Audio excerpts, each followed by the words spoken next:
Por que a África continua decadente? Considerado o berço da humanidade e da civilização. Pesquisas mais recentes vêm confirmando que os africanos estão entre os primeiros a construir civilizações humanas. A África é um grande continente que possui cerca de 30 milhões de quilômetros quadrados, superfície esta que abriga várias civilizações, milhares de etnias e culturas.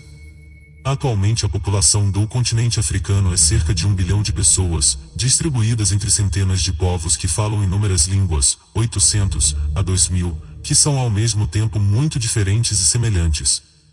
A falsa colonização ocidental fez com que surgisse um mapa do continente africano completamente oposto ao que havia antes do século XVI AC. Hoje a África é dividida em algumas ilhas, 9, e 56 países. O continente hoje é dividido da seguinte forma: África do Norte, região Norte, conforme alguns interesses, África Ocidental, região Oeste, África Oriental, região Leste, África Central, região Central, África Setentrional, região Sul. E hoje em dia efetivamente perdeu a sua grandeza, devido à pilhagem e exploração do colonialismo. É preciso estudar as culturas africanas pré-coloniais para compreendermos os códigos culturais. A essência é buscarmos bases consistentes para a construção das identidades. Portanto, acima de tudo é imperativo estudar o colonialismo e as suas ciências, seus produtos históricos e compreender a grande traição como elemento fundamental na queda e decadência civilizacional africana. Um dos provérbios africanos mais impactantes na compreensão da realidade atual se centra neste aspecto de abraçar a culpa da presente condição africana no mundo para buscarmos uma cura coletiva. Nenhum reino, estado ou nação poderosa foi destruído sem a ajuda de forças internas. Provérbio africano Igbo. Como produtos inacabados da história, a África foi vítima de vários processos históricos. Hoje transporta a traição como um protocolo complexo impresso no código genético, ou seja, tem uma predisposição natural à traição, ao individualismo, que age como elemento fracturante contra a estruturação de uma psicologia de grupo africana. A África transporta a traição como marca da lepra moral que herdou das ciências coloniais, e lutam contra os interesses e aspirações do seu próprio povo. O eurocentrismo, sistema de poder, o brancocentrismo, narrativa racial de falsificação histórica, são sistemas culturais europeus, e seus eixos de poder obedecem 3 pontos fundamentais. 1. Poder político-militar, Estados Unidos. 2. Poder religioso, Roma, Vaticano. 3. Poder econômico, Inglaterra. Assim como redes de concílios, as ordens secretas, sociedades ocultas, grupos maçônicos, fraternidades, são parte organizada destas ordens de poder, e a dimensão política operante do globalismo. A maioria das lideranças africanas pertence a estas ordens, são iniciados e servem escrupulosamente às suas agendas, que lutam contra os interesses africanos. Estes sistemas implementados em África na forma de estados, compreendem instituições mutantes que organizam a consciência do Estado, instituições que são base da manifestação do poder eurocentrista em África, e coordenam a dinâmica social e a organização das sociedades africanas, ajustando-as aos seus objetivos de mobilidade globais. Entre estes grupos estão as inteligências sociais, estruturas de guerra cultural, ação psicológica, os agentes da opressão, cuja missão é infiltrar, subverter, denunciar, estrangular qualquer ameaça à ordem estabelecida. Eles funcionam como anticorpos do corpo sistematizado da opressão, pois devido à ilusão de soberania e territorialidade, muitos são levados a pensar que estão a proteger os interesses do Estado, mas o Estado colonial em África é um corpo doutrinário construído para comunicar, de forma efetiva com os interesses coloniais. No entanto, na realidade estas forças estão apenas a perpetuar a ordem estabelecida, uma ordem estruturada no colonialismo, para operar no pós-colonialismo. A sabotagem é a tática operante. Os agentes são inseridos no meio da juventude, atuam na área de entretenimento, distração, opinião, etc. Mais tarde, Malcolm X apelida de House Niggas, preto da casa grande.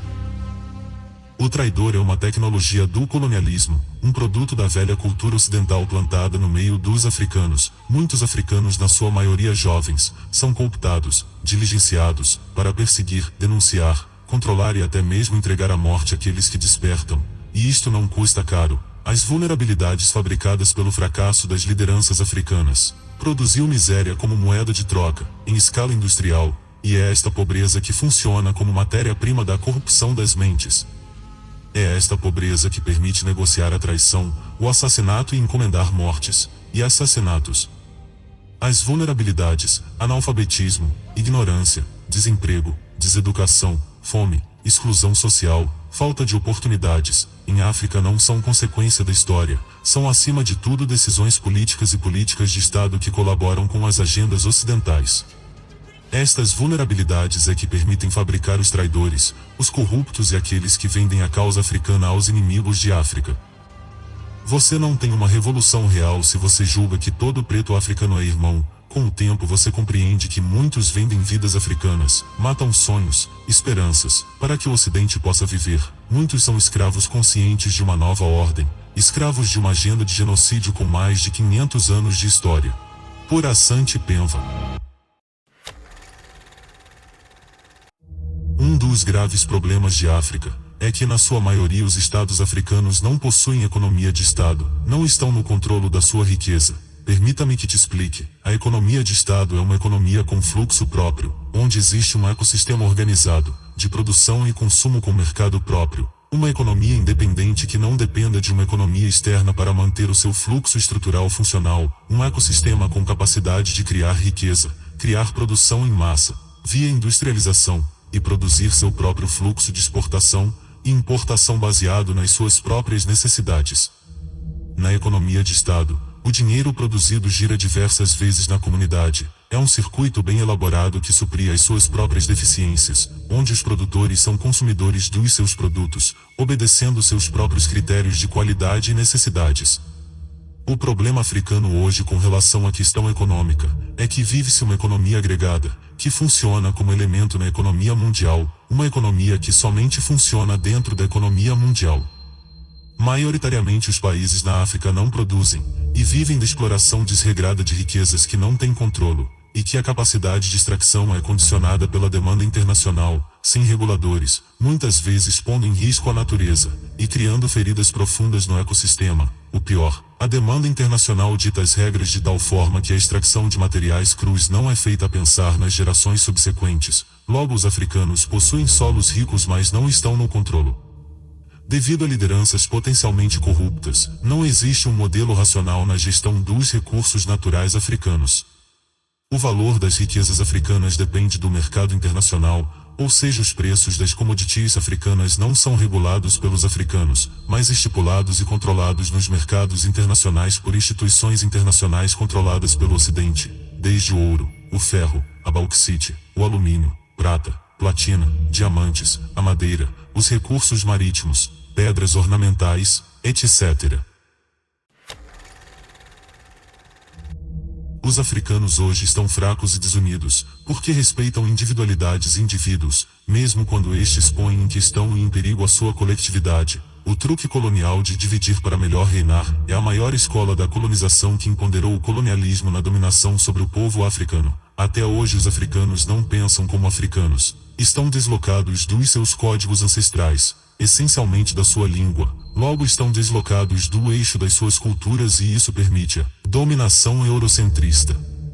Os líderes africanos hoje não possuem psicologia de grupo e pensam cada um por si. Estão confundidos com falsas liberdades controladas pelo Ocidente. Por isso muitos são de esquerda, de direita, do centro, do extremo, mas ninguém é simplesmente africano. A falsa ilusão de escolha é que mantém divididos em colapso permanente como povo, é a falta de unidade, e a falta de um pensamento africano estruturado, que permite que sejam novamente escravos de novos senhores com outros nomes, mas os mesmos objetivos, a escravidão e destruição do povo. O socialismo, comunismo, democracia, são todas políticas do mesmo ventre, se não se originaram em África, logo jamais estarão a serviço da organização do povo africano. A desunião não permite que criem e fortaleçam instituições e sistemas de poder, e isso os torna escravos e filhos bastardos das instituições que o Ocidente cria para controlar, e então, controlar o desenvolvimento e a mobilidade política, cultural, econômica e social. A divisão é a arma mais poderosa a serviço do opressor, por isso em 1885-86, a África foi dividida na Conferência de Berlim. Hoje foi novamente dividido em códigos territoriais assentes nas agendas ocidentais. Nasceu a francófonia, a lusofonia, a anglofonia. Tudo isso são códigos de divisão e dominação ocidental. Por isso revoluções em África são estranguladas e esterilizadas, porque por cada estado revolucionário estão fronteiras de estados coloniais que não representam interesses africanos, antes porém interesses coloniais, e dentro de cada um destes estados encontra-se partidos políticos, o tal multipartidarismo, a oposição, que é na verdade uma ferramenta de gestão de interesses estrangeiros, que operam contra uma agenda genuinamente africana. Por isso a UA, União Africana, foi sabotada e hoje não representa a coesão e as aspirações genuínas do continente, mas ilusões de soberania controladas pela máquina ocidental. Na verdade, eles sempre souberam que a cultura não é somente sobre hábitos, costumes, mas uma ferramenta de unidade e coesão. Por isso mataram Lumumba, Cabral, Nkrumah, Samora, Sankara, Biko, porque eles enxergaram esta realidade, que somente a cultura pode unir e libertar verdadeiramente um povo. Você nunca terá uma comunidade africana forte, unida, estruturada e com objetivos, enquanto a comunidade for a soma de várias ideologias e vícios externos. Um povo alienado culturalmente será explorado politicamente e economicamente. Cheikh Anta Diop. Atualmente, já vai surgindo forças políticas que são mais pró-África. Esperamos que continuem nesta leva e que surjam ainda mais. São estes: Tenente Assimi Goïta, Mali. Capitão Ibrahim Traoré, Burkina Faso. General Abdourahmane Tiani, Níger. O jovem que atualmente está a tirar o sono dos ditadores africanos e do Ocidente. O jovem presidente já demonstrou ser um líder determinado e comprometido com a mudança. Ibrahim Traoré já frisou na mídia nacional do seu país que prioridade número 1 é trabalhar honestamente com líderes africanos que olham primeiro o seu povo, olham na formação acadêmica, na saúde, e na requalificação das zonas suburbanas e periféricas. Discurso do jovem Ibrahim Traoré, oficial militar e presidente do Burkina Faso, na Cimeira Rússia-África, encontro entre Vladimir Putin e os estadistas africanos. Il faut que nous, chefs d'État africains, nous arrêtons de nous comporter donc en marionnettes qui dansent à chaque fois que les impérialistes tirent sur les ficelles. Hier, le président Vladimir Poutine a annoncé donc l'envoi de céréales en Afrique. Nous sommes bien contents. Nous lui disons merci pour cela. Mais aussi, c'est un message passé à nous, chefs d'État africains, parce qu'au prochain forum, nous ne devrons pas venir ici sans avoir assuré, pour ceux qui ne connaissent pas la guerre, l'autosuffisance alimentaire de nos peuples.